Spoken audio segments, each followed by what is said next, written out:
నమస్కారం ఘంటారావానికి స్వాగతం. ముందుగా ప్రధాన అంశాలు.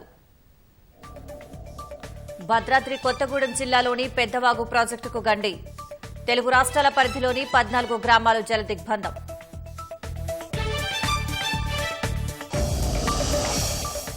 రాష్ట్ర వ్యాప్తంగా పలు జిల్లాలో భారీ వర్షాలు. ఉప్పొంగుతున్న వాగులతో రాకపోకలకు అంతరాయం.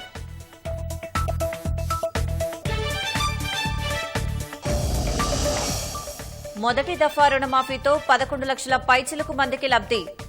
నల్గొండ జిల్లాలో అత్యధికంగా 454 కోట్లకు పైగా మాఫీ. లోక్సభలో కీలక బిల్లులు పెట్టేందుకు సిద్దమైన కేంద్రం. ఈ నెల 23న పూర్తిస్థాయి బడ్జెట్ ప్రవేశపెట్టనున్న ఆర్థిక మంత్రి.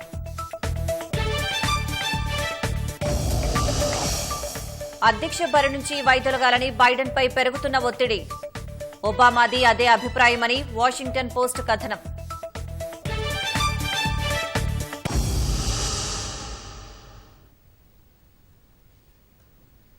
భారీ వర్షాలకు వరద పోటెత్తడంతో భద్రాద్రి కొత్తగూడెం జిల్లా అశ్వారావుపేట మండలంలో ఉన్న తెలంగాణ, ఆంధ్రప్రదేశ్ల ఉమ్మడి ప్రాజెక్టు పెద్దవాగుకు 250 మీటర్ల పొడవున గండిపడింది. ప్రాజెక్టు గరిష్ట నీటి మట్టం 18.6 అడుగులు దాటడం, 3 క్రస్ట్ గేట్లలో ఒకటి పనిసేకపోవడంతో గురువారం రాత్రి 7:45 సమయంలో కట్టతెగింది. పెద్దవాగుకు గండితో దిగువన అశ్వారావుపేట మండలం, గుమ్మడవల్లి, కోయరంగాపురం, కొత్తూరు, రమణక్కపేట గ్రామాలకు పాక్షికంగా నష్టం జరగ్గా ఏపీలోని ఏలూరు జిల్లా వేలేరుపాడు మండలం, కమ్మరిగూడెం, ఒంటిబండ, కోయమాదారం, కొత్త పూచిరాల, పాత పూచిరాల, అల్లూరినగర్, సొంతిగొల్లగూడెం, వసంతవాడ, గుళ్లవాయి, వేలేరుపాడు గ్రామాలకు భారీగా నష్టం సంభవించింది. కొన్ని గ్రామాల్లో పలు ఇళ్లు వరదలో కొట్టుకుపోయాయి.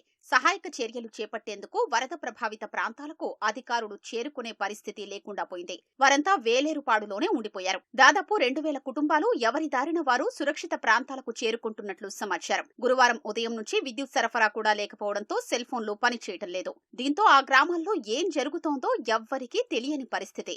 పెద్దవాగుకు గండిపడిన నేపథ్యంలో ప్రాణనష్టం కలగకుండా చర్యలు చేపట్టారని సీఎస్ శాంతికుమారి ఆదేశించారు. విషయం తెలుసుకుని జిల్లా కలెక్టర్ జితేష్, నీటిపారుదల శాఖ ఉన్నతాధికారులతో సీఎస్ సమీక్ష నిర్వహించారు. గండి పూడ్చేందుకు 20 కోట్ల వరకు ఖర్చవుతుందని జలవనరుల శాఖ డీఈ కృష్ణ తెలిపారు. ఘటనా స్థలిని సీఈ శ్రీనివాస్ రెడ్డి, ఈఈ సురేష్ సందర్శించారు.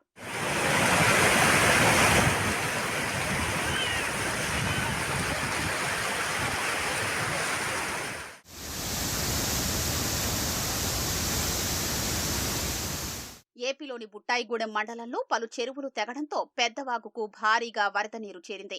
2 గేట్ల నుంచి 35,000 క్యూసెక్కుల నీటిని వదులుతుండగా ఇన్ఫ్లో అనూహ్యంగా 70,000 క్యూసెక్కులకు చేరింది. దాంతో మధ్యాహ్నం 3 గంటల నుంచి కట్టపై నుంచి వరద ప్రవహించింది.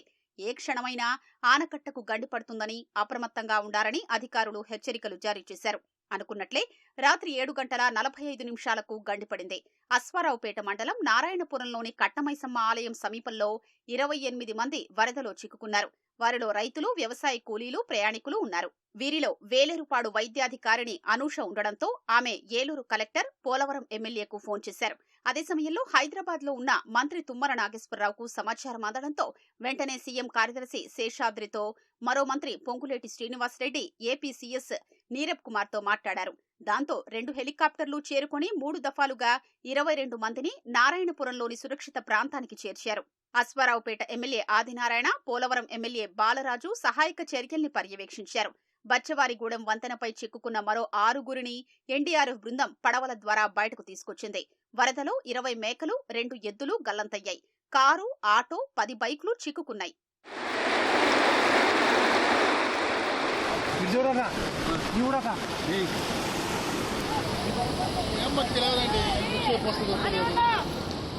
వరద పెరుగుతుండటంతో వేలేరుపాడు, కుక్కునూరు మండలాల్లోని 12 గ్రామాలకు ప్రమాదం పొంచి ఉంది.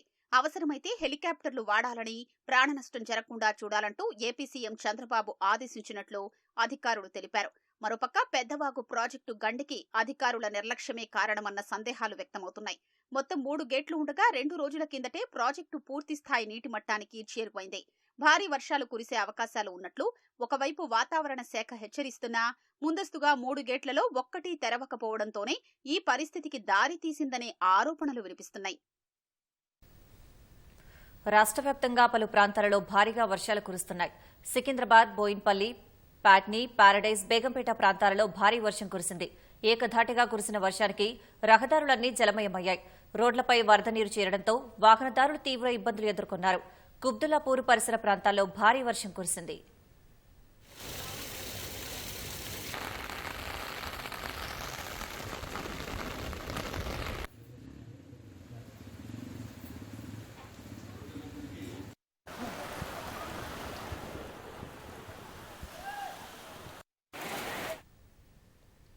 ఎడతెరిపిలేని వానలతో జయశంకర్ భూపాలపల్లి జిల్లాలో వాగులు వంకలు ఉప్పొంగుతున్నాయి. మహదేవ్పూర్, కాళేశ్వరం మార్గంలో ఎడపల్లి వాగు ఉప్పొంగడంతో లో లెవెల్ వంతెనపై నుంచి వరద నీరు ప్రమాదకరంగా ప్రవహిస్తోంది. దీంతో రాకపోకలు నిలిచిపోయాయి. కేశవాపూర్ సమీపంలోని పెద్దవాగు ఉప్పొంగడంతో లో లెవెల్ వంతెనపై నుంచి నీరు ప్రవహిస్తుండగా కాటారం, మేడారం ప్రధాన రహదారిపై రాకపోకలు నిలిచిపోయాయి. భూపాలపల్లి జిల్లా కాటారం మండలంలోని దామెరకుంట, గుండ్రాత్పల్లి మధ్య అలుకువాగు ఉధృతిలో బొలెరో వాహనం కొట్టుకుపోయింది. గ్రామస్తుల సాయంతో డ్రైవర్ సురక్షితంగా బయటపడ్డారు.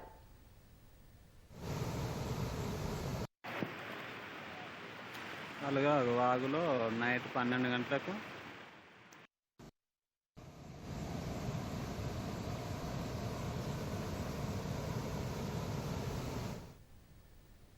ఎన్నికల వేళ ఇచ్చిన హామీ మేరకు రాష్ట్రంలో కాంగ్రెస్ ప్రభుత్వం రైతన్నకు రుణముక్తి కల్పించింది. తొలి విడతలో లక్షలోపు రుణాల మాఫీకి 6,098 కోట్ల సర్కారు అన్నదాతల ఖాతాల్లో జమ చేసింది. రుణమాఫీతో మొదటి దఫా 10,84,050 కుటుంబాలకు చెందిన 11,50,193 మంది కర్షకులకు లబ్ది చేకూరినట్టు ప్రభుత్వం ప్రకటించింది. నల్గొండ జిల్లాలో అత్యధికంగా 454 కోట్లకు పైగా రుణాలు మాఫీ కాగా అత్యల్పంగా మేడ్చల్ జిల్లాలో 12.5 కోట్ల రుణాలు మాఫీ అయ్యాయి. 8 నెలల క్రితం రాష్ట్రంలో పాలనా పగ్గాలు చేపట్టిన కాంగ్రెస్ ప్రభుత్వం 2 లక్షల్లోపు పంట రుణాల మాఫీతో చారిత్రక నిర్ణయం అమలు చేసింది. ఇందులో భాగంగా తొలి విడతగా ₹1,00,000 మాఫీకి 11,50,193 మంది రైతుల ఖాతాలకు 6,098.93 కోట్లను రాష్ట్ర ప్రభుత్వం విడుదల చేసింది. ఈ మేరకు తొలి విడతల్లో 10,84,050 కుటుంబాలకు లబ్ది చేకూరినట్లు సర్కార్ వెల్లడించింది. నియోజకవర్గాల వారీగా చూస్తే ఆందోళనలో అత్యధికంగా 19,186 కుటుంబాలకు చెందిన 20,216 మంది రైతులకు 107.83 కోట్ల రూపాయలు జమయ్యాయి. మల్కాజిగిరి నియోజకవర్గంలో ఒకే ఒక్క రైతుకు 50,370 మాఫీ అయ్యాయి.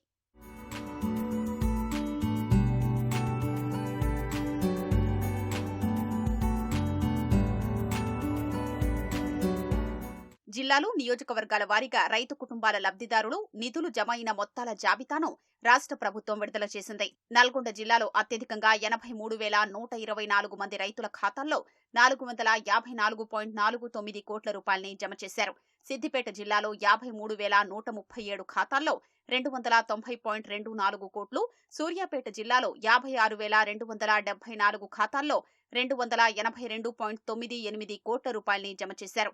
సంగారెడ్డి జిల్లాలో 51,167 ఖాతాల్లో 279.61 కోట్లు, నాగర్ కర్నూలు జిల్లాలో 47,750 మంది రైతుల ఖాతాల్లో 270.04 కోట్లు, ఖమ్మం జిల్లాలో 59,172 ఖాతాల్లో 264.22 కోట్లు, వికారాబాద్ జిల్లాలో 47,048 ఖాతాల్లో 258.33 కోట్లు, రంగారెడ్డి జిల్లాలో 49,961 ఖాతాల్లో 258.19 కోట్లు, మెదక్ జిల్లాలో 48,864 ఖాతాల్లో 241.82 కోట్ల రూపాయలని ప్రభుత్వం జమ చేసింది. అలాగే కామారెడ్డి జిల్లాలో 50,097 ఖాతాల్లో 233.41 కోట్లు, నిజామాబాద్ జిల్లాలో 44,469 ఖాతాల్లో 225.62 కోట్లు, మహబూబ్ నగర్ జిల్లాలో 39,380 ఖాతాల్లో 211.15 కోట్లు, జగిత్యాల జిల్లాలో 39,269 ఖాతాల్లో 207.99 కోట్లు, యాదాద్రి జిల్లాలో 37,285 ఖాతాల్లో 203.81 కోట్ల రూపాయలని సర్కార్ జమ చేసింది. కరీంనగర్ జిల్లాలో 37,745 మంది రైతుల ఖాతాల్లో 194.64 కోట్ల రూపాయలు, నిర్మల్ జిల్లాలో 30,106 ఖాతాల్లో 171.76 కోట్లు, నారాయణపేట జిల్లాలో 28,684 ఖాతాల్లో 165.45 కోట్లు, మహబూబాబాద్ జిల్లాలో 28,585 ఖాతాల్లో 159.65 కోట్ల రూపాయలు, వనపర్తి జిల్లాలో 29,613 ఖాతాల్లో 156.92 కోట్లు జమ చేసింది. మంచిర్యాల జిల్లాలో 29,421 ఖాతాల్లో 154.39 కోట్లు, జనగామ జిల్లాలో 26,496 ఖాతాల్లో 149.69 కోట్లు, పెద్దపల్లి జిల్లాలో 29,725 ఖాతాల్లో 149.43 కోట్ల రూపాయలు, హనుమకొండ జిల్లాలో 26,369 ఖాతాల్లో 145 కోట్లు, గద్వాల జిల్లాలో 24,398 ఖాతాల్లో 144.09 కోట్లు, రాజన్న సిరిసిల్ల జిల్లాలో 23,986 ఖాతాల్లో 136.36 కోట్లను ప్రభుత్వం జమ చేసింది.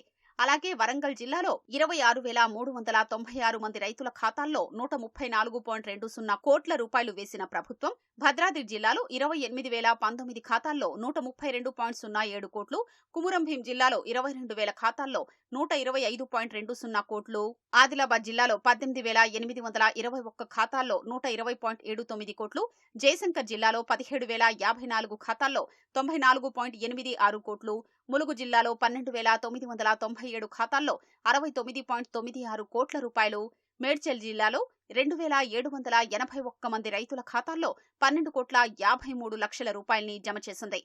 నియోజకవర్గాల వారీగా అందోలు, హుస్నాబాద్, కల్వకుర్తి, దుబ్బాక, కొడంగల్, మునుగోడు, దేవరకొండ, తుంగతుర్తి, నారాయణఖేడ్, ధర్మపురి మొదటి 10 స్థానాల్లో ఉన్నాయి.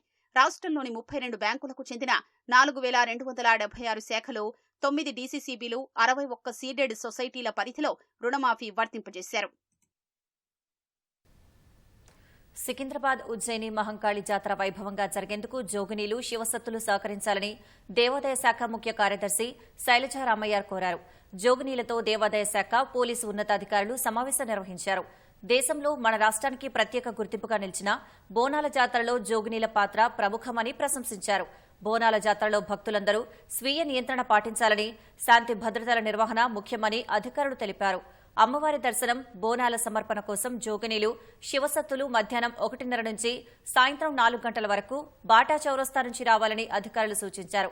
పలహార బండ్ల ఊరేగింపు రాత్రి 12 గంటలలోపు ముగించాలని అధికారులు స్పష్టం చేశారు. జాతర వద్ద పటిష్టమైన బారికేడ్లు, క్యూలైన్లు, తాగునీటి వసతి ఏర్పాటు చేసినట్లు తెలిపారు. ప్రభుత్వం చేస్తున్న ఏర్పాట్లకు సహకరిస్తామని జోగినీలు తెలిపారు. దేవాదాయ శాఖ కమిషనర్ హనుమంతరావు, హైదరాబాద్ అదనపు CP Vikram Singh Mann, north zone DCP Rashmi Perumal, Hyderabad జిల్లా కలెక్టర్ అనుదీప్ దురిశెట్టి తదితరులు పాల్గొన్నారు. ప్రభుత్వ కార్యాలయాల్లో ఉద్యోగాల పేరుతో వసూళ్లకు పాల్పడిన 3 పోలీసులు అరెస్ట్ చేయగా మరో వ్యక్తి పరారీలో ఉన్నాడని జయశంకర్ భూపాలపల్లి జిల్లా ఎస్పీ కిరణ్ ఖారే వెల్లడించారు. జయశంకర్ భూపాలపల్లి జిల్లా కలెక్టరేట్, ఎస్పీ కార్యాలయాల్లో ఉద్యోగాలు ఇప్పిస్తామంటూ కరీంనగర్కు చెందిన శ్రీనివాసరావు, సుభాష్, అశోక్, శ్రీకాంత్ అనే 4 వ్యక్తులు 25 లక్షలకు పైగా వసూలు చేసినట్టు పోలీసులు వెల్లడించారు. నకిలీ చెక్కులు, కారు స్వాధీనం చేసుకుని నిందితులను రిమాండ్కు తరలించినట్టు చెప్పారు. సెక్యూరిటీ గార్డ్స్, స్వీపర్ పోస్టుల భర్తీకి కాంట్రాక్ట్ ఉందని నమ్మించి ఆశావహుల నుంచి 1,00,000 నుంచి 2 లక్షల వరకు వసూలు చేసినట్టు ఎస్పీ తెలిపారు. ఉద్యోగాలు ఇప్పిస్తామని డబ్బులు వసూలు చేస్తే కఠిన చర్యలుంటాయని ఎస్పీ హెచ్చరించారు. టోటల్ 4 పర్సన్స్ కలిసి అరౌండ్ 40 విక్టిమ్స్ నుంచి డిఫరెంట్ టైమింగ్స్లో డబ్బులు తీసుకోవడం జరిగింది. దాంట్లో ఏదైనా అవుట్సోర్సింగ్లో మీకు పని ఇస్తారు, ఈ కలెక్టరేట్లో తర్వాత డిపిఓలో పని ఇస్తారు, ఆ గురించి ఇది చేయడం జరిగింది. సో దాంట్లో ప్రతి పర్సన్ నుంచి అరౌండ్ 1 lakhs, 1.5 lakhs, 2 lakhs వరకు అమౌంట్ కూడా తీసుకోవడం జరిగింది. దాంట్లో ఇది ఏదైనా జాబ్ ఇచ్చిన తర్వాత కూడా శాలరీ కూడా ప్రాపర్గా ఇవ్వలేదు. హార్డ్లీ ఏదైనా 5-6 monthsలో 10,000, 15,000 మాత్రం ఇవ్వడం జరిగింది. సో మొత్తం ఇది ఫ్రాడ్లో మేము 4 పర్సన్స్కి అరెస్ట్ చేయడం జరిగింది. దాంట్లో మేజర్ పర్సన్ అంటే గురవ్ శ్రీనివాస్, అతను పాత హిస్టరీ కూడా ఉంటుంది. ఆల్రెడీ మాకు 2 కేసెస్ కూడా లాస్ట్ ఇయర్ అతను అరెస్ట్ చేయడం జరిగింది. ఆ గురించి మాకు ఇన్ఫర్మేషన్ వచ్చింది. తర్వాత మిగతా 3 members మొకిరి అశోక్, సుభాష్ అండ్ శ్రీకాంత్ ఇప్పుడు అబ్స్కాండింగ్ ఉన్నారు. అతను కూడా ఖచ్చితంగా మేము ఇమీడియట్గా అరెస్ట్ చేస్తాం. సో ఈ ఓవరాల్ కేసులో టోటల్ మేము 3 membersకి ఇప్పుడు అరెస్ట్ చేస్తున్నాము. దాంట్లో టోటల్ విక్టిమ్స్ నుంచి ఏదైనా ఫ్రాడ్ చేయడం జరిగింది. దాంట్లో టోటల్ 40 విక్టిమ్స్ ఇన్వాల్వ్ ఉన్నారు. దాంట్లో total 55 lakhs total amount exploit చేయడం జరిగింది. రాష్ట్రంలో కౌలు రైతులు ఆత్మహత్యలకు పాల్పడిన బాధిత కుటుంబాలను ప్రభుత్వం ఆదుకోవాలని హైకోర్టు విశ్రాంత న్యాయమూర్తి జస్టిస్ చంద్రకుమార్ అన్నారు. హైదరాబాద్లో తెలంగాణ రైతు సంక్షేమ సమితి ఆధ్వర్యంలో జరిగిన రౌండ్ టేబుల్ సమావేశంలో జస్టిస్ చంద్రకుమార్ పాల్గొన్నారు. కౌలు రైతులు ఎదుర్కొంటున్న సమస్యలు, పెరిగిన పెట్టుబడి ఖర్చులపై సమావేశంలో చర్చించారు. కౌలుదారులను ఆదుకోవడంపై ప్రభుత్వం దృష్టి సారించాలని జస్టిస్ చంద్రకుమార్ సూచించారు. రైతులకు ఇచ్చే అన్ని రకాల ప్రభుత్వ పథకాలు, రాయితీలు వర్తింపజేయాలన్నారు. ఆత్మహత్య చేసుకున్న రైతు కుటుంబాలకు 10 లక్షల పరిహారం చెల్లించాలని ప్రభుత్వానికి విజ్ఞప్తి చేశారు.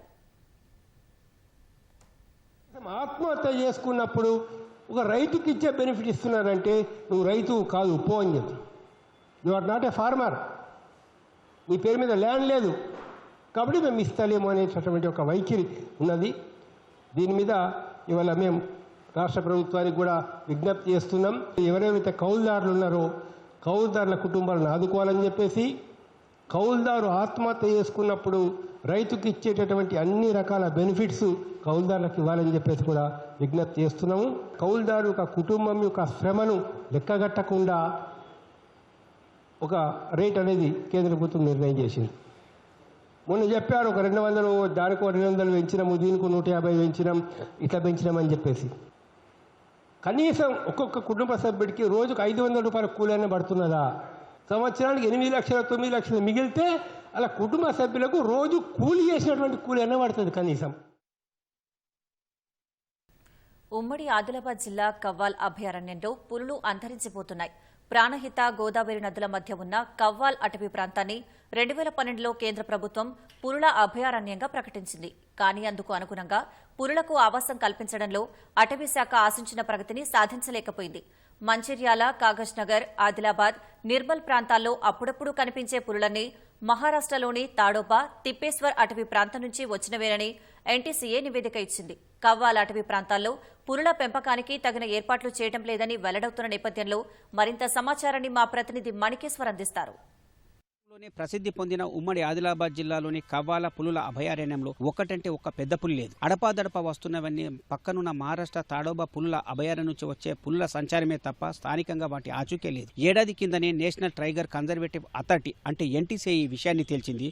అటవీ శాఖను అప్రమత్తం చేసింది. పులులకు ఆహారంగా ఉపయోగపడే శాకాహార జంతువులను పెంచాలి, వాటికి శాకాహార జంతువులకు ఉపయోగపడే గడ్డి క్షేత్రాలను పెంచాలని సూచించింది. కానీ దీంతో అప్రమత్తం కావాల్సిన అటవీ శాఖ దాన్ని వెల్లడించకపోగా ఎలాంటి ప్రగతి సాధించలేకపోయింది. ఏడాది గడిచినా కనీసం చర్యలు చేపట్టలేదు. వాస్తవంగా ఉత్తరాన ప్రాణహిత, దక్షిణాన గోదావరి పరివాహక ప్రాంతం మధ్యలో ఉన్న కవ్వాలను పులుల సంరక్షణ కేంద్రంగా ఏర్పాటు చేయాలని అప్పటి ఉమ్మడి ఆంధ్రప్రదేశ్ శాసనసభ స్పీకరు, ప్రస్తుత ఆంధ్రప్రదేశ్ మంత్రి అయిన నాదోహన్ల మనోహర్ చొరవతో కేంద్రం 2012లో కవ్వాలను పులుల అభయారణ్యంగా ప్రకటించింది. తాడోబా అటవీ పులుల అభయారణ్యం 625 చదరపు కిలోమీటర్లు విస్తరించి ఉంటే అక్కడ 97 పులులున్నట్టుగా ఎన్టీసీఏ తేల్చింది. దానికి పక్కనే ఉన్న ఆదిలాబాద్ జిల్లాలోని కవ్వాల అభయారణ్యం 892 చదరపు కిలోమీటర్లతో విస్తరించి ఉంటే ఒక్కటంటే ఒక పెద్ద పులి లేదు. అంటే తాడోబాతో పోల్చుకుంటే వైశాల్యపరంగా కూడా కవ్వాల పెద్దది. పైగా ఉత్తరమున ప్రాణహిత నది, దక్షిణాన గోదావరి నది ప్రవహిస్తుంది. పెద్ద పుల్లల ఆవాసానికి అనుకూలమైన కొండలు, గుట్టలు, గుహలు, మధ్యన వాగులతో కవ్వాల విస్తరించింది. కానీ అధికారికంగా ప్రభుత్వాల పరంగా తీసుకునే చొరవ లేకపోవడంతో పులులకు ఆవాసం లేకుండా పోతుంది. జిల్లాల పునర్విభజన తర్వాత అప్పుడున్న చీఫ్ కన్జర్వేటర్ పోస్టులు 2గా విభజించింది. ఇప్పుడు ఆదిలాబాదు, నిర్మల్కు సంబంధించిన ఒక సీఎఫ్ ఉంటే మంచిర్యాల, కుమరంభీం జిల్లాలకు కలిపి మరొక సీఎఫ్ పోస్టు వికేంద్రీకరణ జరిగింది. అప్పటి డివిజనల్ ఫారెస్ట్ అధికారులే ఇప్పుడు జిల్లా అటవీ అధికారులుగా రూపాంతరం చెందింది. అంటే అధికార వికేంద్రీకరణ మాత్రం బాగా జరిగింది. పైగా దీనికి తోడు కవ్వాల ఫీల్డ్ డైరెక్టర్ అనే పోస్టు కూడా ప్రత్యేకంగా ఉంది. అంటే అధికార వికేంద్ర జరిగినప్పటికీ, బాధ్యతల వికేంద్రీకరణ జరిగినప్పటికీ క్షేత్రస్థాయిలో మాత్రం దాని ఫలితం అయితే కనిపించట్లేదు. ఆ మహారాష్ట్రకు సంబంధించిన తాడోబా నుంచి మంచిర్యాల, కాగజ్ నగర్ అటవీ ప్రాంతాల నుంచి పెద్ద పులు రావడం, అట్లాగే ఇటు ఆదిలాబాద్ జిల్లాకు వస్తే మహారాష్ట్రలోని పాండ్రకవాడ సమీపంలో ఉన్న తిప్పేశ్వర్ ఆ పుల్ల అభయారణ్యం నుంచి ఆదిలాబాదు, తలమడుగు, తాంసి ఇటు నిర్మల్ వరకు పులులు సంచరించడం, ఆ నీటి కోసం రావడంతో జనావాసాలకు వచ్చి కలకలం రేకించే పరిస్థితి కనిపిస్తుంది. పోనీ ఇక్కడ పులులను సంరక్షించలేకపోయినా మహారాష్ట్ర తాడోబా నుంచి అయితే తిప్పేశ్వర్ నుంచే వచ్చే పులులకి ఆవాసాలు కల్పించడంలో కూడా అటవీ శాఖ పూర్తి స్థాయిలో సఫలం కాలేకపోతుంది. అంటే పులులు ఏ రోజుకు ఆ రోజు ఎటెటు కదులుతున్నాయి, ఎక్కడెక్కడ ఉన్నాయి ట్రేస్ చేసే సిబ్బంది ఉంటే ఉన్న పులులను కాపాడుకున్నట్టు అవుతాయి, లేదా మహారాష్ట్ర నుంచి వలస వచ్చిన పులులను కూడా ఇక్కడికి వచ్చిన వాటికి కూడా ఇక్కడ ఆవాసం ఏర్పాటు చేయడానికి ఆస్కారం ఉంది. కానీ ఇవేమీ జరగడం లేదనేది ఎన్టీసీఏ ఆ నివేదిక ద్వారా వెల్లడవుతుంది. వాస్తవంగా ఆ కవ్వాల అభయారణ్యానికి సంబంధించిన ఫీల్డ్ డైరెక్టర్ దీనికి ఎక్కడెక్కడ ఏ లోపాలు ఉన్నాయి, లేదా పులులకు అనుకూలమైన ప్రాంతాలు ఏవనేది ఏ రోజుకు ఆ రోజు గుర్తించడమే కాకుండా వాటి సంచారాన్ని కూడా తెలుసుకోవాల్సి ఉంది. దానికి అనుగుణంగా శిక్షణ ఇవ్వాల్సి ఉంది. కానీ ఆ ప్రక్రియ ఉమ్మడి ఆదిలాబాద్లో ఎక్కడా జరగలేదు. గతంలో ఒక CF అంటే చీఫ్ కన్జర్వేటర్ ఫారెస్ట్ అధికారి నేతృత్వంలో ఉన్న ఉమ్మడి ఆదిలాబాద్ జిల్లా ఇప్పుడు 2 CFలు 5 అటవీ శాఖ అధికారుల నేతృత్వంలో ఉన్నప్పటికీ మాత్రం సమన్వయం కొరవడుతుంది. 2 ఏళ్ల కింద మహారాష్ట్ర నుంచి వచ్చే పులులు జనావాసాలకు రావడం రాష్ట్ర వ్యాప్తంగా కలకలం సృష్టించింది. 2000 సంవత్సరంలో అయితే కవ్వాల అభయారణ్యం నాగార్జునగర్ మండలకు వచ్చిన పులులు ఒక యువతిని మరొక యువకుడిని కూడా బలి తీసుకోవడం రాష్ట్ర వ్యాప్తంగా సంచలనం రేకెత్తింది. అట్లాగే ఆదిలాబాద్, తాంసీ, భీంపూర్ ఇటు పశ్చిమ ప్రాంతంలో ప్రతిసారి తిప్పేశ్వర్ మహారాష్ట్రలోని అటవీ ప్రాంతం నుంచి జనావాసాలకు రావడం కలకలం రేకెత్తిస్తుంది. మొత్తం మీద ఉమ్మడి ఆదిలాబాద్ జిల్లాకే కాకుండా తెలంగాణ రాష్ట్రానికి ఒక పేరు తీసుకోవాల్సిన కవ్వాల పులుల అభయారణ్యంలో ఒక్కటంటే ఒక పెద్ద పులి లేదనేది ఇప్పుడు స్థానికంగా అధికారుల పనితీరుకి అద్దం పడుతుంది. ఇది ఇక్కడ కవ్వాలకు సంబంధించిన ఎన్టీసీఏ సమర్పించిన నివేదిక సారాంశం. కెమెరామెన్ కిరణ్తో మణి, ఈటీవీ న్యూస్, ఉమ్మడి ఆదిలాబాద్ జిల్లా. ప్రీ లాంచ్ ఆఫర్ పేరుతో మోసానికి పాల్పడిన జీఎస్ఆర్ ఇన్ఫ్రా గ్రూప్ కేసును సైబరాబాద్ పోలీసులు ఛేదించారు. సంస్థ ఎండీ గుంటుపల్లి శ్రీనివాసరావును అరెస్ట్ చేశారు. రంగారెడ్డి జిల్లా కొల్లూరులో తక్కువ ధరకే విల్లాలు అంటూ ప్రీ లాంచ్ పేరుతో జీఎస్ఆర్ సంస్థ ప్రచారం చేసింది. దీంతో కొనుగోలుకు ముందుకొచ్చిన వారి నుంచి దాదాపు 60 కోట్ల రూపాయలు వసూలు చేశారు. 3 ఏళ్లలో విల్లాలను అప్పగిస్తామని, లేకపోతే 24% వడ్డీతో చెల్లించిన డబ్బును తిరిగిస్తామని హామీ ఇచ్చారు. 3 ఏళ్లు గడిచినా డబ్బు తిరిగి ఇవ్వకపోవడంతో బాధితులు సంస్థపై పోలీసులకు ఫిర్యాదు చేశారు. దర్యాప్తు చేపట్టిన పోలీసులు తాజాగా సంస్థ ఎండీని అదుపులోకి తీసుకున్నారు. క్వారీ నీటి గుంతలో పడి ట్రాక్టర్ డ్రైవర్ గల్లంతైన ఘటన సంగారెడ్డి జిల్లా లగ్దారంలో జరిగింది. మెదక్ జిల్లా తిమ్మాపూర్కు చెందిన నర్సింహులు లగ్దారంలో ట్రాక్టర్ డ్రైవర్గా పనిచేస్తున్నాడు. గ్రామంలో మూతపడిన క్వారీలో రాయి కొట్టి ట్రాక్టర్లో రవాణా చేస్తున్నారు. నర్సింహులు ట్రాక్టర్ నడుపుతూ ప్రమాదవశాత్తు 20 అడుగుల ఎత్తు నుంచి క్వారీ గుంతలో ట్రాక్టర్తో సహా పడిపోయాడు. సమాచారం అందుకున్న పోలీసులు ఘటనా స్థలానికి చేరుకుని గల్లంతైన నర్సింహుల కోసం గాలిస్తున్నారు. ఈ మేరకు కేసు నమోదు చేసుకుని దర్యాప్తు చేస్తున్నారు. ఈ నెల 22 నుంచి జరగనున్న పార్లమెంటు బడ్జెట్ సమావేశాల్లో కేంద్ర ప్రభుత్వం 6 బిల్లులను లోక్సభలో ప్రవేశపెట్టనుంది. ఈ విషయాన్ని లోక్సభ సచివాలయం బులెటిన్ ద్వారా వెల్లడించింది. ఈ నెల 23న ఆర్థిక మంత్రి నిర్మలా సీతారామన్ 2024-25 ఆర్థిక సంవత్సరానికి సంబంధించిన పూర్తిస్థాయి బడ్జెట్ను ప్రవేశపెట్టనున్నారు. తర్వాత ఫైనాన్స్ బిల్లు 2024 సభ ముందుకు రానుంది. అనంతరం సభ కార్యకలాపాలు వాయిదా పడనున్నాయి. విపత్తు నిర్వహణ సవరణ బిల్లు, బాయిలర్స్ బిల్లు, భారతీయ వాయు యూన్ విధేయక్ 2024 బిల్లులు సభ ముందుకు రానున్నాయి. భారతీయ కాఫీ, రబ్బర్ పరిశ్రమలని ప్రోత్సహించేందుకు ఉద్దేశించిన coffee promotion and development bill 2024, rubber promotion and development bill 2024ను సభ ముందుంచి ఆమోదించనున్నారు. అటు పార్లమెంటు ఎజెండాను నిర్ణయించే బీఏసీని లోక్సభ స్పీకర్ ఓం బిర్లా ఏర్పాటు చేశారు. ఓం బిర్లా చైర్మన్ గా ఉన్న కమిటీలో భాజపా తరపున అనురాగ్ ఠాకూర్, కాంగ్రెస్ తరపున గౌరవ్ గొగోయ్, తెలుగుదేశం తరపున లావు శ్రీకృష్ణదేవరాయలు, టీఎంసీ తరపున సుదీప్ బందోపాధ్యాయ్, డీఎంకే తరపున దయానిధి మారనున్నారు.